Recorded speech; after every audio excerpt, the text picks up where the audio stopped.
6 মাস চলে গেল, আবার তিনি ব্যবসার পথে ওই রাস্তা দিয়ে যাইতেছেন, আবার ওই মহিলার সাথে দেখার পরে মহিলা বলতেছে, মহিলা দেখার সঙ্গে সঙ্গে খাজা আব্দুল্লাহ দিক থেকে কপাল থেকে ওই খাজা আব্দুল্লাহর কপালের দিকে ছায়া আর তাকাইল না, মুখটা ফিরে খাজা আব্দুল্লাহ ডাকিয়া বলেন,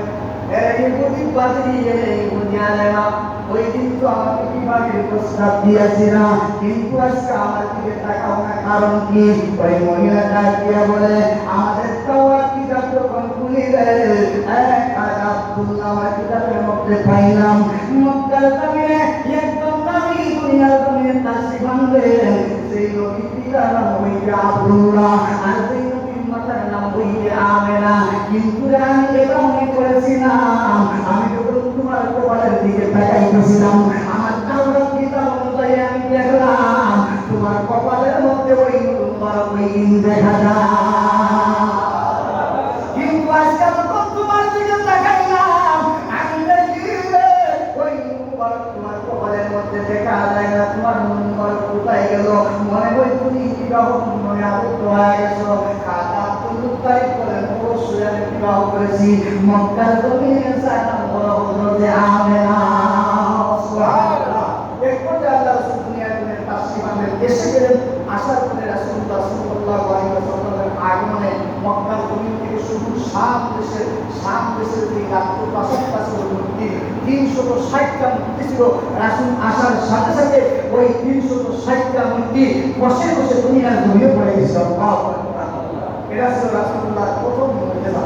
রাসূলুল্লাহ যখন দুনিয়াতে আসলেন, শাম দেশের সেই বড় প্রাসাদের রাজ্যের যে মূর্তিগুলো ছিল দুনিয়ার জমিনে ভেঙে পড়ে গেছিল। আল্লাহর একত্ববাদের তাওহীদবাদের স্বীকৃতি দুনিয়ার জমিনে প্রতিষ্ঠিত হয়ে গেছিল।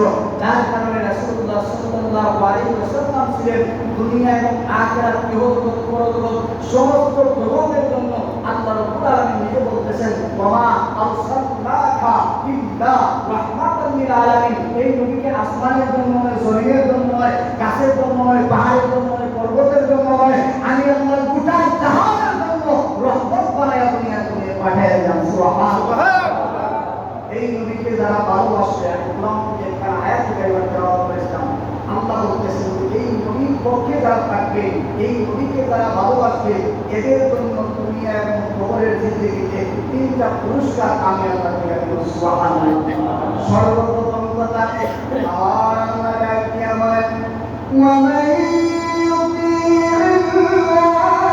ওয়া রাসূলাহু ইউদখিলহু জান্নাত। সুবহানাল্লাহ।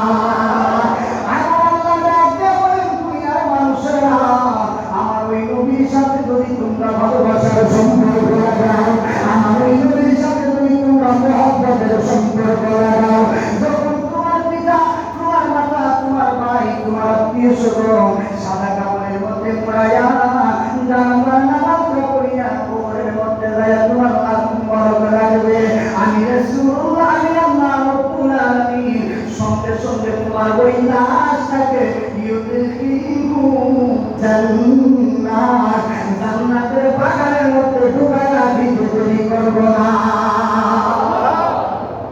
শুধুমাত্র জান্নাতের মধ্যে ঢুকাইয়া আল্লাহ শেষ করেন নাই, এখানে সীমাবদ্ধ রাখেন নাই। আল্লাহ বলেন, এমন একটা জান্নাতে আমার ওই রাসূল প্রেমিক বান্দাগুলোকে আমি আল্লাহ ঢুকাইব, এমন একটা জান্নাতের মধ্যে আমি আল্লাহ রাসূল প্রেমিক আমার বন্ধু প্রেমিক বান্দাগুলোকে ঢুকাইব, এই জান্নাতের মধ্যে জান্নাতিন তাজরি মিন তাহতিহাল আনহার, এই জান্নাতের নিচে পড়বে দিয়া একটা জান্নাতি পানির ঝর্ণা আমি আল্লাহ প্রবাহিত করে দিব।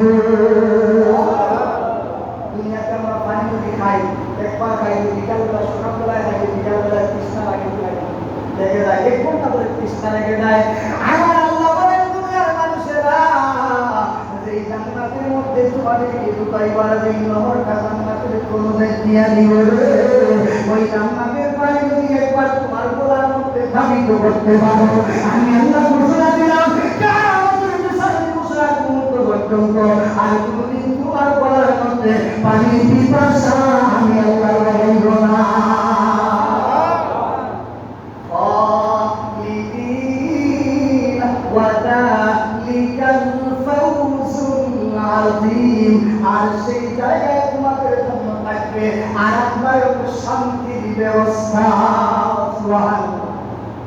রাসূলুল্লাহর পক্ষে থাকলে এই রাসূলুল্লাহর মিলাদে খুশি হইলে আল্লাহর কোরআন সাক্ষী আমরা যখন মারা যাইব, এই যে মারা যাইব কথা সত্য না মিথ্যা? কবরে ঢুকতে হবে সত্য না মিথ্যা? সত্য। আল্লাহ বলতেছেন এই কবরে ঢুকার সাথে সাথে তোমার লাশটাকে আমি আল্লাহ রাসূলের সাথে মহব্বত থাকার কারণে সাথে সাথে জান্নাতের বাগানের মধ্যে ঢুকাই দিব। বলেন আলহামদুলিল্লাহ। এবার কিছু মানুষ আসে না ভাই, কি আসলে কবরটা না হয়ে যায়, আসে না ভাই? আসে না ভাই? এখানে আসেনি নাই, এখানে নাই, তুমি থাকতেন না, এখানে বসতেন না, ঠিক না? যেখানে যারা আছেন সবাই আল্লাহর রাসূলের মিলাদে খুশি, ঠিক না?